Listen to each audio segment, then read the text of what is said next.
Hello, everybody, and welcome to the Enlightened Investor. I'm your host, Dr. Joshua Luer from Bradley University, along with Mr. Mike Mahoney from Cypress Asset Management. We've really got a fantastic show for you today, really talking about planning. And, you know, our founder here, one of our founders, Ben Franklin, said, if you fail to plan, you are planning to fail. And I think Mike's going to talk to us a lot today about bringing your money and your life together in a true financial advice, which oftentimes in the world today, most financial advisors don't give us this kind of stuff, Mike. So can you talk a little bit about what the importance is about planning is? Yeah, I've been doing this for over 20 years, and in 20 years, I've had one client walk in with a written plan. The people come in, they've got a stack of statements, they got money scattered all over, and their idea of diversifications, they got 3 different people doing a portfolio for him, or not even a portfolio, there's holdings. Throwing stuff, procs together. Yeah, so just throw it on the wall and see if it sticks. So what we do is we have a very comprehensive, detailed process. It's what's called design, build, protect. And we walk people through, first, a discovery process to really figure out what's important to them, who's important to them, what are their values, get clarity on that, and really try and prioritize that. Get the qualitative down pat, understand them well, and then go to the quantitative and get into the designing the plan and then building the plan, and obviously in the end, monitoring the plan. And that's what we ought to talk about today, is just show people how we go about this process of designing a plan and monitoring a plan, because quite frankly, not many people have seen this. I don't think so. I'm really looking forward to seeing these simulations on how successful people can be with this plan that they have set up. So what do you think we get into it, buddy? Yeah, I got another quote for it, because Keynes, you know, you're the economist, Keynesian. You know, the Keynesians. So Keynes says it was better to be roughly right than precisely wrong, and so that's what Monte Carlo does. I mean, it gives you a tool to look at the odds and help design a portfolio and crash test a spending plan. And it's something you revisit annually, because you just don't. It's not a one and done. It's if life changes and you have transitions, it's maybe something you do more than once a year, but at least once a year, it's something that once we craft and we have one in place, we revisit it. Yep. Continually monitor. Yeah, so let's take a look at it. All right, buddy. Okay. The software that we use to do this modeling is MoneyGuide Elite.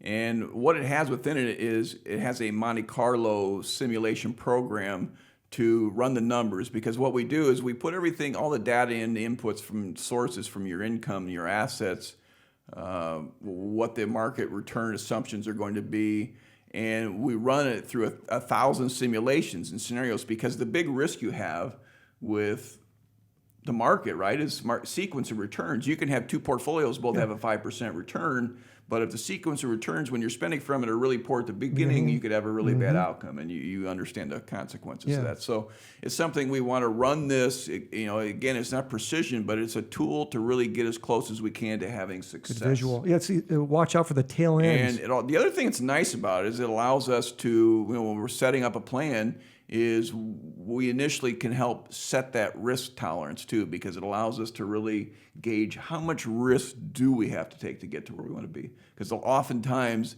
most people I find are taking too much risk, but then at the other extreme, sometimes you got the client that was really afraid to take any risk, and you show them that that's risky in itself as well. So it's a really powerful tool to help craft a plan, but also to monitor our plan. Yeah, I'm looking forward. I'm going to be your demo client, right? I'm going to be you're Aaron, gonna be and I have a Aaron. wife named Amy, right? Correct, so yes. Looking forward to seeing what it says. Yeah, good. Okay, so here we have the opening screen. And today, Joshua, you're going to be Aaron, and you're married to Amy. You're 51. I know you're close to that. You both are employed. You make $170,000 a year. Amy makes 90, and you are married and living here in Illinois. Okay. All right. You have 2 children. Sorry, I didn't add their names. One is 20, one is 22. Okay. Then we get in here and we looked at your expectations and your concerns in the discovery process. We found some of the issues we found here is you were worried about spending too much, so we're going to do this plan to make sure you're not going to spend too much and it's going to last and you're going to have success with the plan. My wife would like that. Your wife, Amy, she's worried about running out of money. So again, we're going to make sure that this plan works and that you can stop worrying about money. You're both worried about long-term care. We'll do an analysis on the side outside this program to determine what the cost would be for you to get some quotes on long-term care coverage. Same thing with nursing home. And then as far as suffering investment losses, we're going to create a plan that has the best chance to meet your goals with the least amount of risk. All right. Sounds good. All right. Okay. We have both of you retiring at age 65. We did not change the defaults for life expectancies in the program. We have you living to age 89. And we have Amy living to 92. Okay. If we had a client that had concerns about the much longer life expectancy, which we do, we have some that we push out to 100. And on a rare occasion, we will shorten it a little bit for people that truly have a good understanding that they're not going to live that long. One thing we did change on this is we changed you moving to Florida when you're both retired. A little bit more a little more golf for me. well, tax friendly as well, but a little more golf for you as well. Yes. Yeah, smart yes. there. Okay. Okay, so on this page here, I kind of inserted some goals for you. And the way this works is we can basically drag this down into here and we can put it into the three categories. We have needs, wants, and wishes. That will make more sense when we get towards the end because we definitely, regardless of the plan, if we have to make adjustments, we got to meet the needs, whereas the wants and wishes are items that can be adjusted and tailored to help a plan succeed if we're having problems with success. So back to the needs, what we're showing here is the program automatically defaults your cost for health care once you get to Medicare, and then with Medicare alone for Amy. We're also assuming a basic retirement cost expense of $120,000 per year for you both. Amy alone at $100,000. Travels at all the way up until $235,000 every year. We're going to spend $10,000. Like that. Then our wishes is we want a condo when you retire at $400,000 and a sailboat to park out behind your condo. The other thing is these numbers all get inflated by 2%. The medical gets inflated by 4.5%. I like it. Okay. Social Security, it just default the program. We can put in your actual numbers, but the program will also just default off of your current income, and those numbers are normally pretty accurate compared to what the actual benefits are as well. You also have a rental home that you're going to get income off of at $15,000 a year until the end of the retirement plan. Then here we've input your assets for yourself, Amy. You both have a 401k. And just to kind of drill you down and show you a little bit about the detail behind the scenes on this, you have a Vanguard Wealthy Income Fund, and that asset class is intermediate investment. Then we back up here to Amy. What is Amy's holding? 401k. She has a more broadly diversified set of holdings here, U.S. stock, U.S. small value, international, etc. But the purpose of quantifying each of these holdings and putting them with an asset class is each of these asset classes has an expected return that is put into the program, and that's why what's important with Monte Carlo is there's a lot of them out there when people have a 401k plan, and they use historical returns. Mm-hmm. But if you're going to, like, for example, right now, historical returns on the market are like 10% for U.S. market, and we're using a little bit less than 5.5% because expected returns probably for the next decade plus, regardless of what source you look at out there, they're going to be lower. A little bit revert to the mean here, Mike. Sure. And then we have different asset classes in here that some are higher, international, small in value. We expect to see better, but there you go. It's important. It's the old thing, garbage in, garbage out. So we've been doing this for 25 years and pretty accurate with our assumptions. And we prefer to err on the conservative side than to be overly optimistic and have someone run out of money. That makes a lot of sense to me, Mike. Just be a little conservative on the estimates. Right. Back up here. Okay, here we go. Let's get into the next one. We ask people sometimes if you're willing to save extra money, and you were telling me you were willing to save an extra 9% of your income. We aren't assuming that right now, but you just made that assumption, so in case we want to try and put more money into the plan. Then we get into other assets you own. You own a home. It's worth $350,000. Again, there's the rental property at $250,000. If you had other assets, we would put them there as well. You've got a term life policy for $500,000. No stock options. No restricted.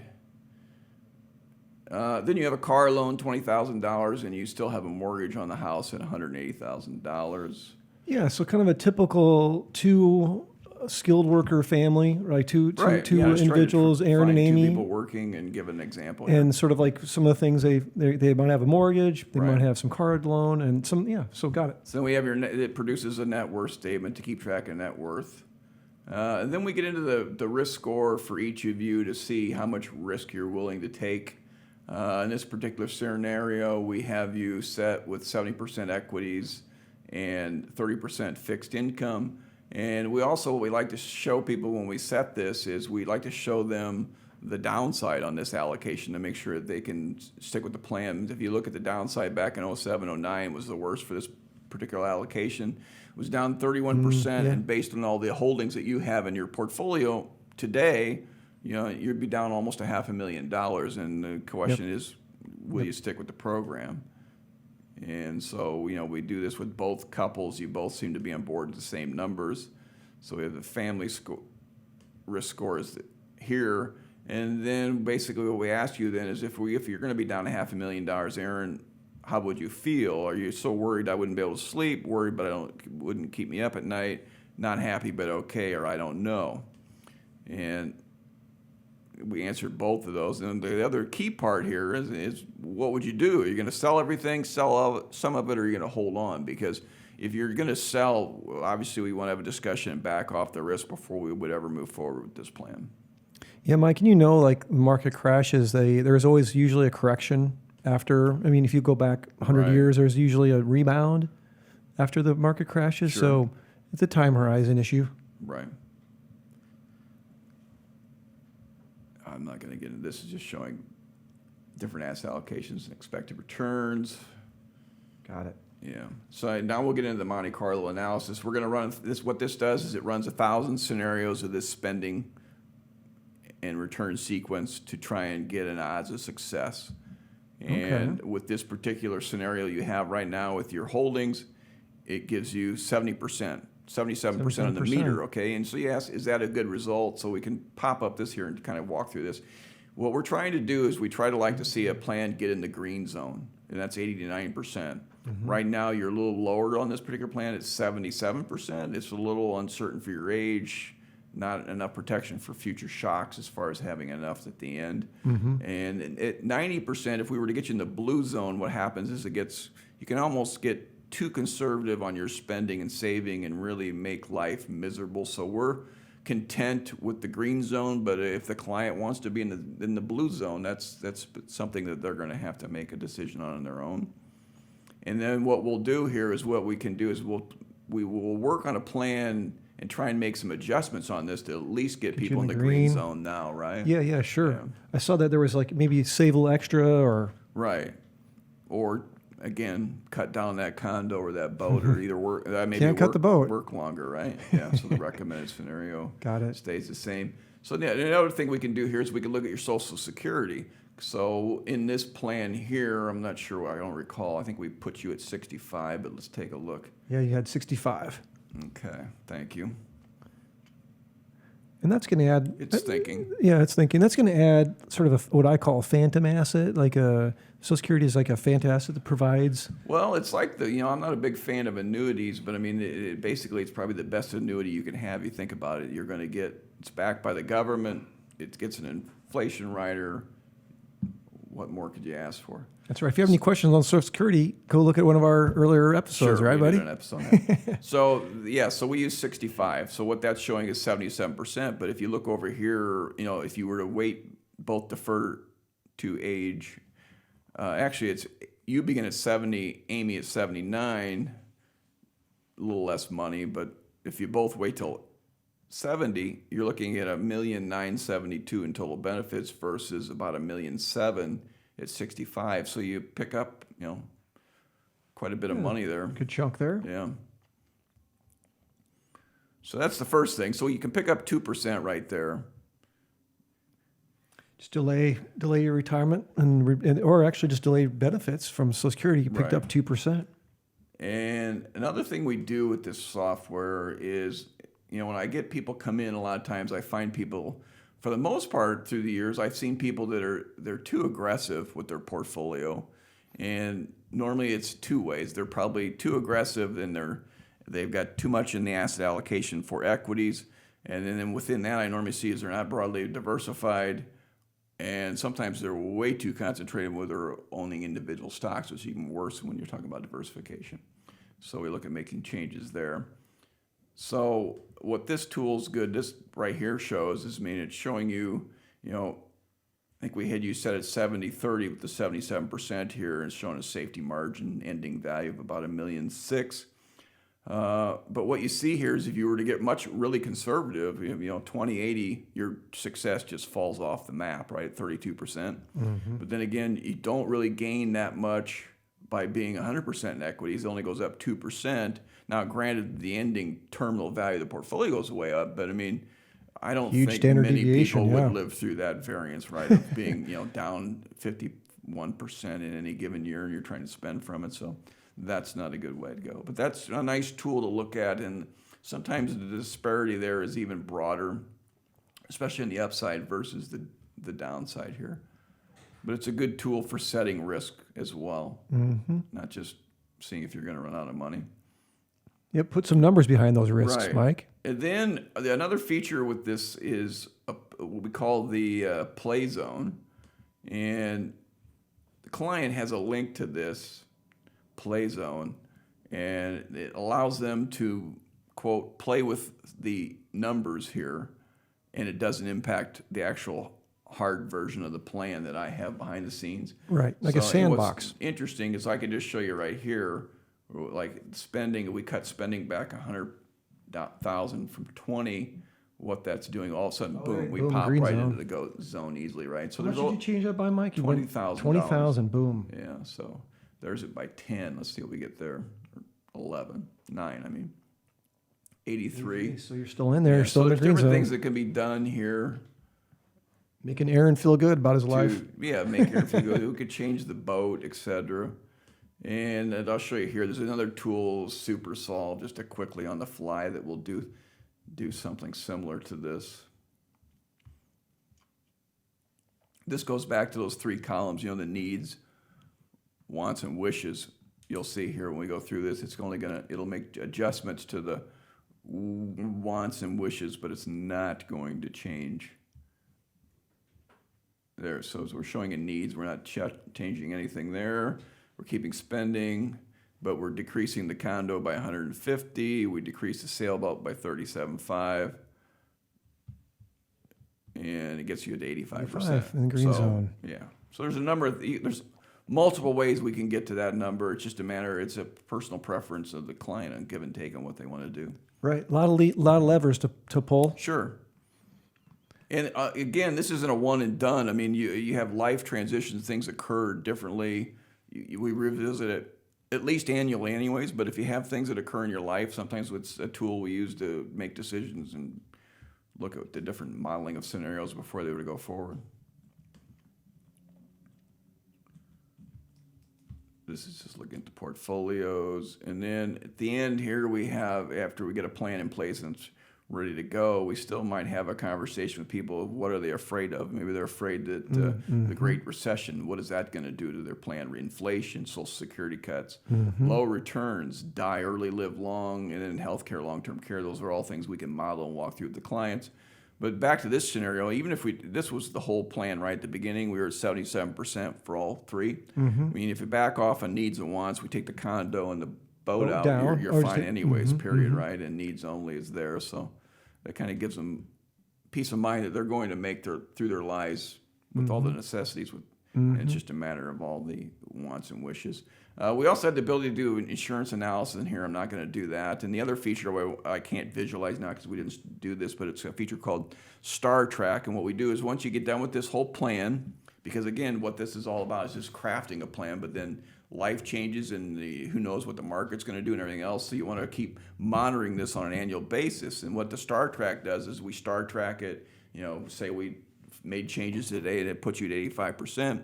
We go out a year from now, we run it again, and it Star Tracks and it runs 83 or runs 90 or whatever, and we Star Track it. And the nice feature is you get 5 years out, you look backwards and go, am I doing better or worse than I was doing before?